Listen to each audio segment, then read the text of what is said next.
अस्सलाम वालेकुम। आपने देखा होगा कि कोरोना के हवाले से मेरी बहुत सारी वीडियो में कॉन्स्पायरेसी थ्योरीज और साजिशी नज़रियात को रद्द किया गया है। क्या वजह है कि मैं साजिशी नज़रियात के इतने ख़िलाफ़ हूँ और जब भी कोई साजिशी नज़रियात की बात करता है तो उसके हवाले से मैं एक बड़ा सख्त मौक़िफ़ रखता हूँ। उसकी एक ख़ास वजह है, ये जो साजिशी नज़रियात या कॉन्स्पायरेसी थ्योरी को मानने वाले लोग होते हैं, इसकी रिसर्च करने वाले लोग होते हैं, इसका नतीजा क्या निकलता है? इसका नतीजा ये निकलता है कि आप हर मुश्किल, हर प्रॉब्लम, हर नाकामी का इल्ज़ाम साजिश के ऊपर डाल देते हैं। और जब आप हर नाकामी, हर मुश्किल, अपने हर आप ये समझे ज़वाल अगर उम्मत की बात करते हैं तो आप उसका सारे के सारा इल्ज़ाम साजिश के ऊपर डाल देते हैं। तो इसका अगला ये नतीजा निकलता है कि आप खुद बरी ज़िम्मा हो जाते हैं। आप समझते हैं कि आपका ये कसूर नहीं है, ये तो साजिश है, जो कुछ भी हो रहा है इसके पीछे एक साजिश है। इससे जज्बा अमल कम होता है, इसमें जज्बा तहरुक कम होता है, इसमें जज्बा जिद्दोजहद जो है वो कमज़ोर पड़ता है। क्योंकि दुनिया जो है ये दुनिया कॉज एंड इफेक्ट के उसूल के तहत कायम है। इस दुनिया में हर काम की कोई ना कोई इल्लत होती है, हर काम के पीछे कोई ना कोई वजह होती है। जो भी नतीजा बरामद होता है उसके पीछे कोई ना कोई वजूहात होती हैं, जिनकी वजूहात की बिना पर वो नतीजा बरामद होता है।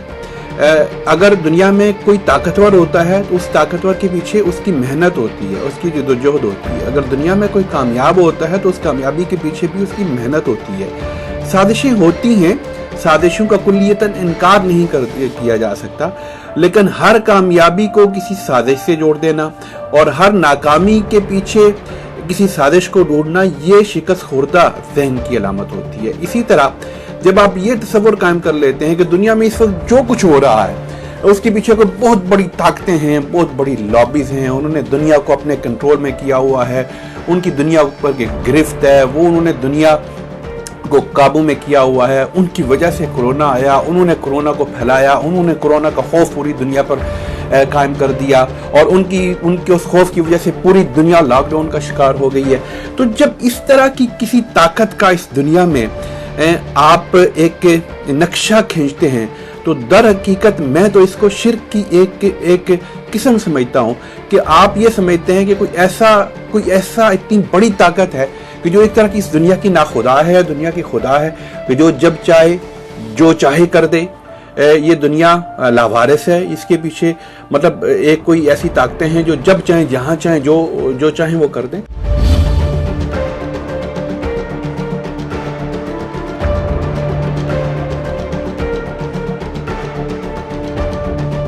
यकीनन दुनिया में ताकतें हैं, दुनिया में ताकतें अपने असर और रसूख को बढ़ाने के लिए कोशिश करती हैं, दुनिया में ताकतें अपने हल्का असर को बढ़ाने के लिए कोशिश करती हैं। कारोबारी जो कंपनीज हैं, मल्टी नेशनल हैं, वो अपने कारोबार को वसी करने की कोशिश करती हैं। ये तगोदो जिद्दोजहद रहती है, लेकिन ऐसा कोई नहीं है कि जो इस पूरी दुनिया में इतना बड़ा ताकतवर हो कि उसकी मर्जी के बगैर कुछ भी ना हो सके। हमने दुनिया में देखा कि क्या हुआ, अमेरिका को बहुत सारी जंगों में किस तरह के नताइज का सामना करना पड़ा। हमने ये देखा कि अफगानिस्तान में अमेरिका 20 साल रहने के बाद अब आप देखिए कि वो वहाँ पर सुलह के लिए तैयार हो गया, अमन की बात कर रहा है। हमने देखा कि रशिया कितनी बड़ी ताकत थी, वो कहाँ पहुँच गया। तो हमने बड़ी बड़ी जो ताकतें हैं उनको भी हमने ज़लील रुस्वा होते देखा और उनको मुख्तलिफ मैदानों में पसपा होते देखा। लिहाजा ये कहना कि हर एक के पीछे एक साजिश है और साजिश ढूंढना हर काम के पीछे, कोई वबा आ जाए उसके पीछे साजिश ढूंढना, कोई बला आ जाए उसके पीछे साजिश ढूंढना, कोई जलजला आ जाए उसके पीछे साजिश ढूंढना, कोई सैलाब आ जाए उसके पीछे साजिश ढूंढना। तो बेसिकली ये एक सोच है, ये एक तर्ज़ फ़िक्र है। और इस तर्ज़ फ़िक्र का नतीजा क्या निकलता है? आप देखिए कि अगर इस तर्ज़ फ़िक्र को पूरी कौम, पूरी उम्मत, अगर पूरी उम्मत मुस्लिमा अपना ले तो इसका नतीजा क्या क़ुव्वत अमल निकलेगा? नहीं, इससे तो मायूसी पैदा होती है, इससे तो बेयकीनी पैदा होती है, इससे तो अमल की जद्दोजहद ख़त्म होती है। अमल इंसान तब करता है, जद्दोजहद तब करता है कि जब उसको पता हो कि इस जद्दोजहद के ज़रिए कोई नताइज पैदा होंगे, इस जद्दोजहद के ज़रिए कोई तब्दीली पैदा होगी, इस जद्दोजहद को अल्टीमेटली ये जद्दोजहद किसी नतीजा खेजी की तरफ जाएगी। तो तभी इंसान जद्दोजहद करता है। जब इंसान को जद्दोजहद से पहले ही यकीन हो जाए कि बड़ी साजिशी ताकतें हैं, जो होगा वही जो वो करेंगे, तो फिर तो जद्दोजहद करने का अमल ही ख़त्म हो जाएगा, मफकूद हो जाएगा।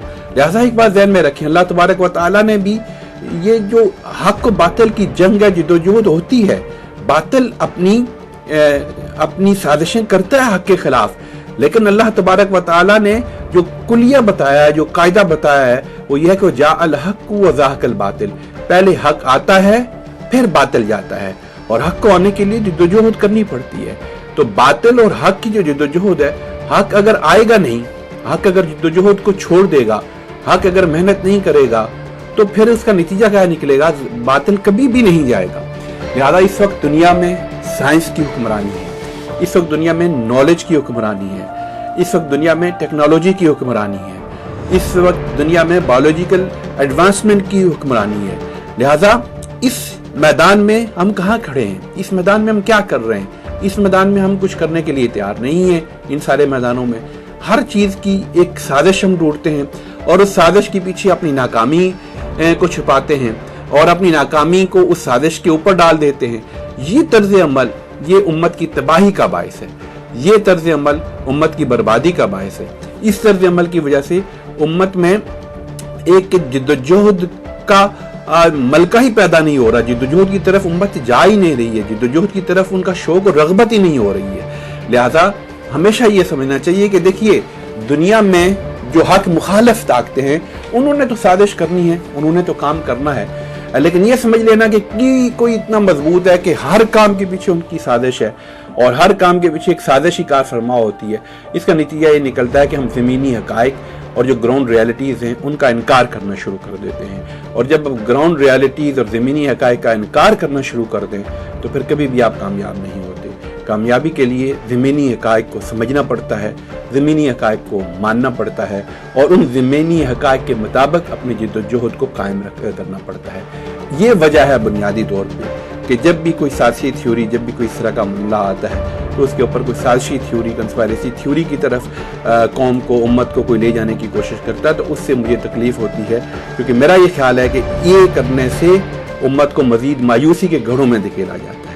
यही वजह है कि कोरोना के हवाले से जितनी भी साजिशी थ्योरीज़ सामने आई हैं, उनमें से सारी की सारी, अब तक जितनी भी थ्योरीज़ आई हैं साजिशी, उनमें सारी की सारी जो है वो किसी सॉलिड नॉलेज के ऊपर कायम नहीं है, वो किसी मजबूत बुनियाद के ऊपर कायम नहीं है। उसके सारे के सारे जो दलाइल दिए जाते हैं वो सारे के सारे ऐसे दलाइल हैं जो सारे तख़य्युलाती हैं, वो ऐसे चीज़ों को खींच तान कर अपनी साजिशों का जो रंग, वो अपनी साजिशों का जो एक पूरा ताना बाना बनाते हैं, उनको आपस में जोड़ते हैं।